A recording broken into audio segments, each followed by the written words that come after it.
زوی که میشه دکتر یکی نه انشالله می‌دونستم که از اول زمینش مثلا زو سیداری طورده باش برخورده شد. این تجربه انشالله.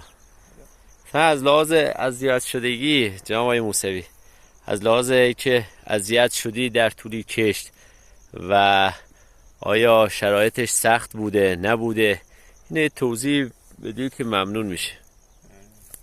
ای دکتر خودت استادی بزرگوارید. نه شما واقعا زحمت میکشید. دست یاد کردید.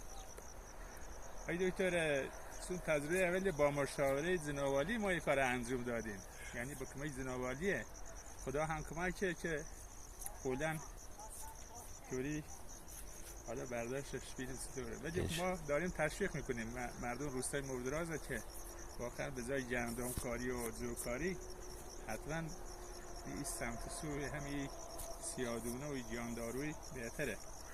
درآمدش هم بالاتره به نظرم انشالله. الان چند تا آب زدید آقای موسوی؟ آقای دکتر یه آب زدیم بعد از بارون. خب بعدش به نظر ما که اگه بارون مثل امسال بخواد بزنه، مثلا هر سال بخوام مثل امسال بارون بزنه تا آخر اردیبهشت ماه، یک یا دو تا آب بس شه یعنی.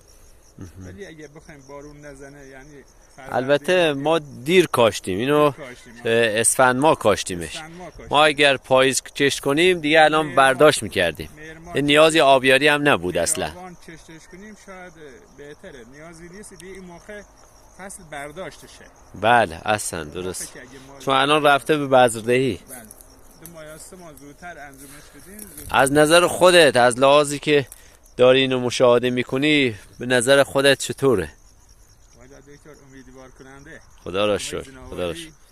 نه واقعا الحمدلله از لحاظ رشد سبزینگی کارم چیز دیگه است، ولی شاغل هستم، ولی دوست دارم که هم تفریح برام، هم هیچ مثلا دوست دارم که یه رونقی باشه برای تولید، برای بازار و برای مردم روستا انشالله. مردم روستا که انشالله بیان دنبال این کار. بسیار عالی. مثلا فروش هم باشه خیلی بهتر. فروشش الحمدلله خوبه، بازارش خوبه الحمدلله.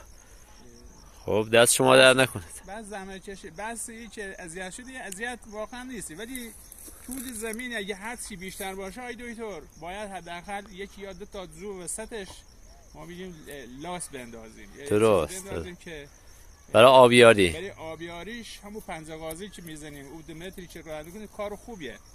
2 متر مرزبندی 2 متری خوبه، ولی اگه طولش 3 متر یا 200 متر حتما باید یکی یا دو تا. بله باید مرز بینش بندازی. کامل قشنگ آب بخوره. بسیار عالی. دست شما در نکنه، خدا قوت بشه.